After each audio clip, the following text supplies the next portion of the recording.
languages and has been working in the field of education for many, many years now. She has a number of publications in the field.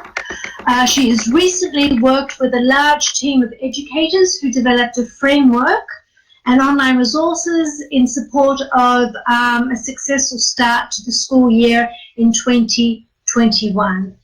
And she is here today to talk to us about the meaning in reading. Could Romania's PISA 2018 results become a wake-up call to innovate practices? So welcome, and over to you, Lidija.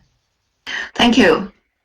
So I don't know if you are very familiar with PISA and the reading processes. I'm going to explain some of the stuff the moment I'm going to get there. So I'm not going to present about PISA in general because it's not exactly a topic of my presentation. So this slide shows us a little bit what I'm going to speak about. It's actually sort of context history of the research that I'm presenting and the methodology that was used, the results that we obtained, and also the conclusions under the shape of how we can renovate and innovate reading practices. That will be the focus. Main point actually is if the reading we deal with in schools is the real reading that we put into work in real life. And I think that PISA helps us reconnect to what reading really means, because it speaks about, so the definition that you have on the screen right now is, it speaks about the engagement of the reader with the text and the relevance of what it is read for the person's life and the connection with the real life. And quite often, mainly in language classes, where reading is part of the, is the object of the study, this is not exactly and not very obvious. So there we might have a problem. At least in Romania, we do have one. So Romania has participated in PISA since 2006. And that is, we are somewhere here. This curve is taken from the international database, and it shows a group of countries that perform about, in a similar way in the trend since they entered the program of assessment.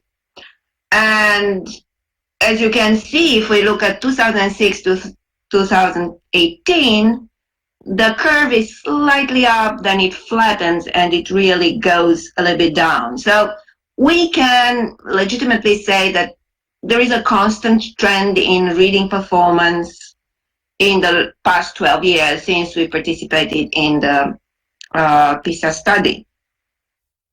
And actually, the dry results, if you look just at tables and statistics and all these graphs that show you where you are compared to other countries, is that we are below the OECD or the EU average. Actually, we are about the last, or maybe not exactly the last, but very near to the end of the EU rankings in reading.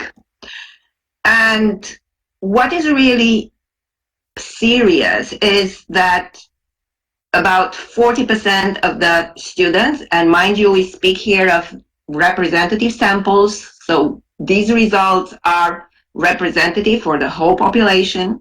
So that says that 40% of the people, of the 15-year-olds, because these are the ones that are involved in the PISA study, are actually functional illiterates. They are below a certain level that shows from there down, people are not able to understand what they read. They are functionally illiterate. They can they can see the letters, they can read aloud if you want them to, but they don't quite get the meaning. So that's serious because 40% is nearly half the population of 15-year-olds.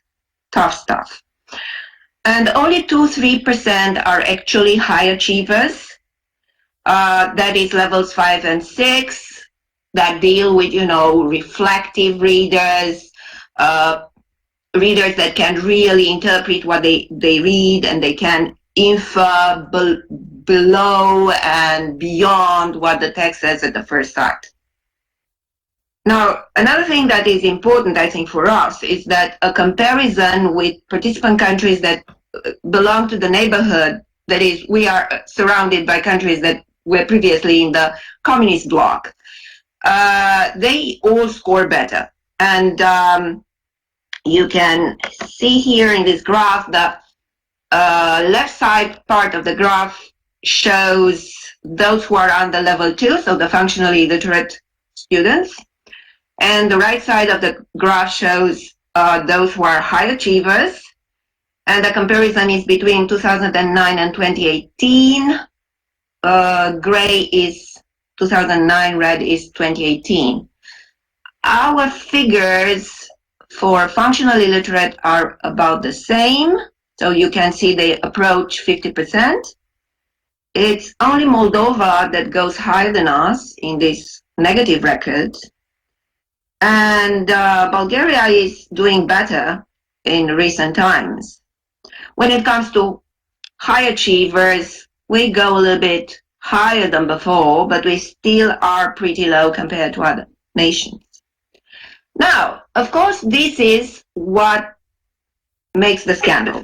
So in December last year, these kind of figures and data were for the first time released in a press conference. So they were a little bit more visible than before. So 2006, we participated the first time, but reports were not exactly that public. So they were more for the elites. I knew about them because I am an educator, but it was not a lot of fuss about it. And normally, people in Romania do not have a very profound culture of evaluation.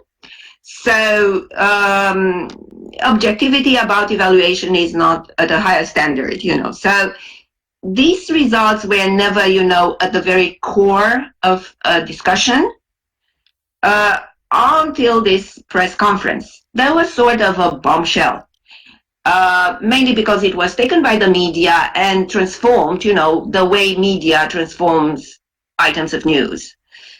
But again, this type of statistics and graphs are pretty dry. You can't say for sure, okay, we are below the average. We are among the last in Europe. But exactly what does it mean? And exactly what the solutions are? This is less obvious. So actually, our study looks into how to identify the weak points where we really have problems, how to identify the successful reading, and also what are the contexts, what types of texts and contexts favor or blocks reading on a national sample of this type. So that means we looked into what it means to really understand what you read and what you misrepresent of what you read. And we use the categorization, that is, what are the processes that are important. And then we have 3 big categories: can and locate, that is seeing a little bit of factual information, which is very much at the surface of the text. You can spot them very fast, and you can access that very easily because they're obvious. You can see them even from a distance. You don't necessarily need to read the whole text. You just can scan the text and get something out of it. These facts, these very evident, obvious things.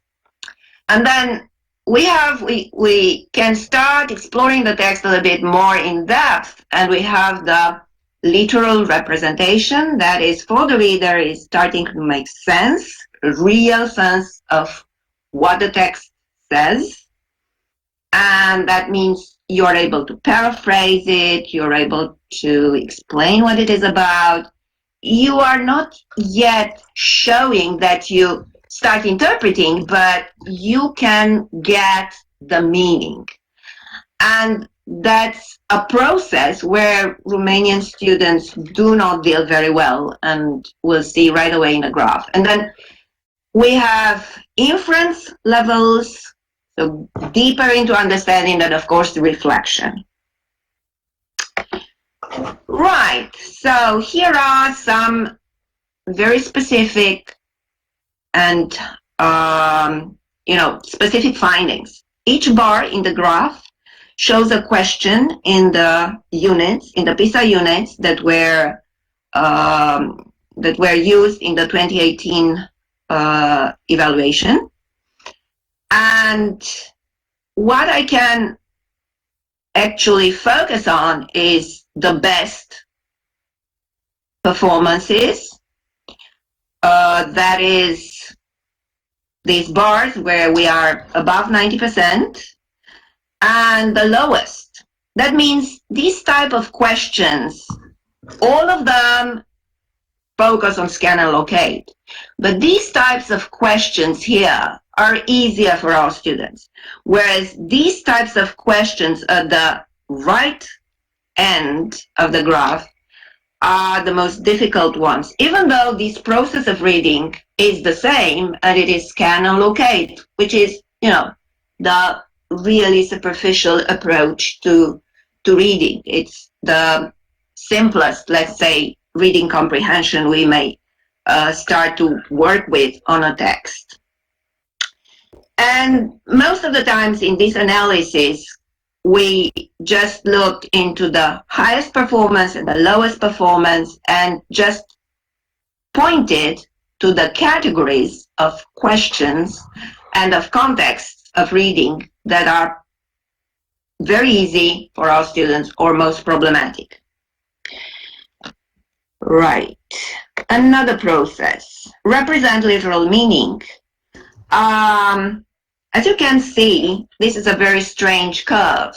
It has a lot of, really a lot of performances that are pretty low because they are under 50%. So actually, less than 50% of the students, less than half of the students were able to deal with most of the questions in this category, which is fundamental. So it is the category of representing what the text means about. So that's the meaning in reading, the very, very basic stuff. What does it say to me? What does this text talk about? And the strengths and weaknesses, if we look exactly what it means, is that when we have multiple choice questions, that is, students can relate to the text they just read and also to some distractors, some versions of possible responses, this is easier for them to get to the right one, to be good performance. And they also manage to paraphrase the reaction of a character in a literary text. And that's interesting and important because it's part of a very long traditional reading practice that is done in our schools. So that is, if you want, it's expected that they can do that because it's a long practice and it is part of the routine. Then where is difficult? When they have to corroborate information from tables, graphs, and combined text. This is an ordeal for Romanian students. They have a really difficult time in dealing with multi-layered texts. When texts combine various codes of representations, they lose it. Okay. I see that I still have 5 minutes. Thank you very much. Probably 4.5. I'll be done.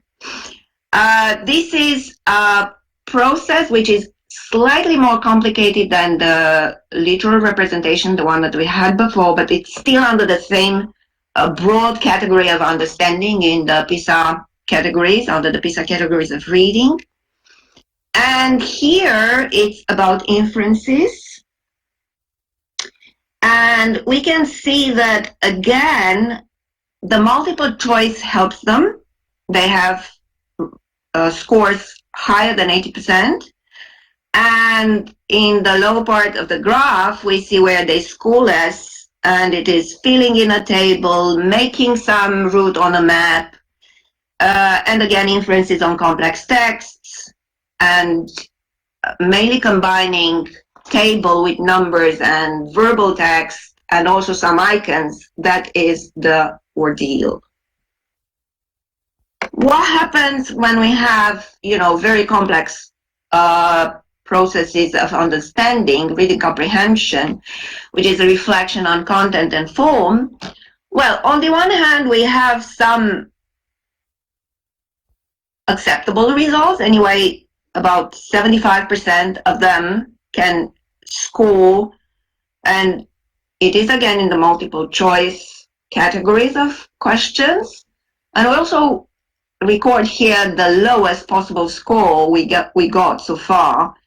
And it is understanding the style of an article and how that style could influence the reader.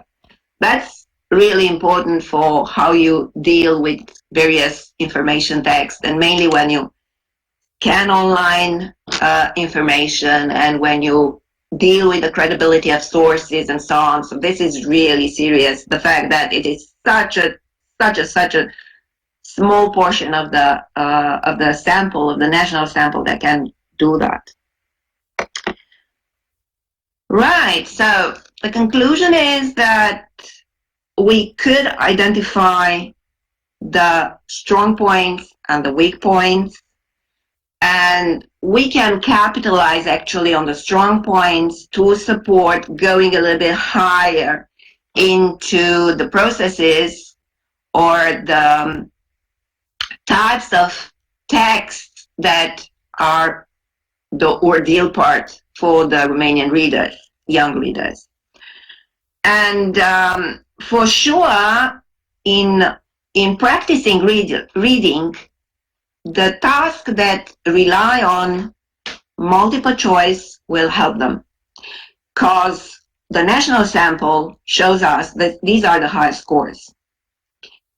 And then you need more time to be devoted to information that comes from the functional part and the information text. Our tradition in the language class is literature and culture and meta text, grammar. And they are pretty separate. We do not deal very much with the common sense, with the real life, reading for life skills. And that's why the PISA seems so difficult for our students, because there you have texts such as ads, announcements of all sorts, charts, menus of various sorts. And these functional texts, they seem simple because they're short, and they are everywhere around us, but actually, do they read them for meaning? Not quite. And now with the COVID situation, there are so many people who believe that this is a hoax, and they believe all sorts of funny little theories about vaccines and all that thing without looking for the credible sources. Okay, nearly done. I think that we can renovate practices the way we've had it before, but we can also innovate practices by learning more of what screen reading can offer. The moment when we are on the internet and we pass from one screen to another, it is not just multitasking, it is not just non-linear reading, but it is also focusing on what those screens really mean. That is, not be the shallows, as Nicholas Carr says, but using the device in an enabling way, app enabling device, something in the Davis Gardner style, so to say. So, thank you. I hope I complied with the time limit. Excellent. Thank you very much, Lija, for your very relevant discussion about reading and COVID, and the importance of interpreting information. Questions now for Lija.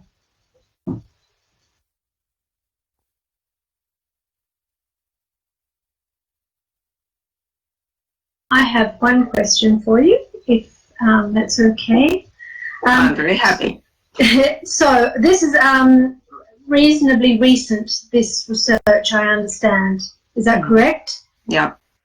So have you got plans to implement changes in the curriculum to date, or is that something you're still working on?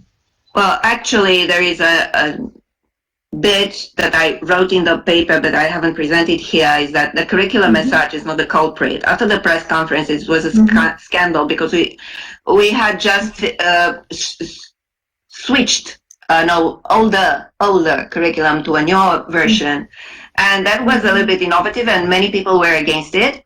The point is that this curriculum definitely is more adequate to the PISA requirements in terms of reading, but the idea is that this new curriculum had just been implemented up to grade 5 the moment that the PISA 2018 was applied. So obviously it was not because of the curriculum.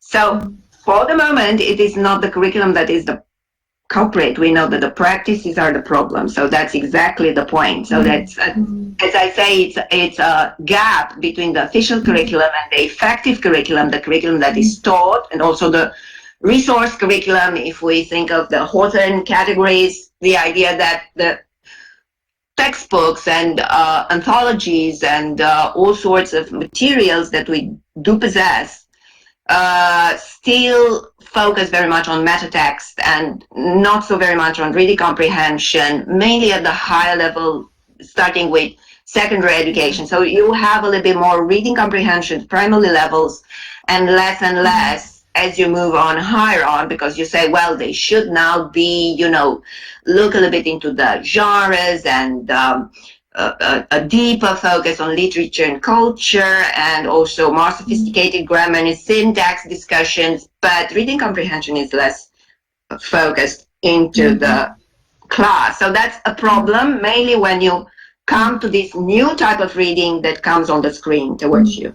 And we just started some applications in schools because we had this COVID situation, so a lot of the materials that we developed are digital, and so we just ask students, to face contradictory information online about the same topic. And actually they did not have the concept of biased information, even though they are 14, 15-year-olds. So that shows that the moment where we suppose that they are functional enough to be readers, to go outside in the world, and to understand that world, they're actually unprepared. So yes, we have some research ongoing right now to actually our focus is improving practices, not the curriculum, not for the moment. Practices. Yeah, because the official curriculum has not yet been implemented to the very end. So not even, so the 2022 PISA will still not get to the new curriculum cohort. It's still a year behind. Okay. Well, thank you very much for that, Lija. And unfortunately, we have to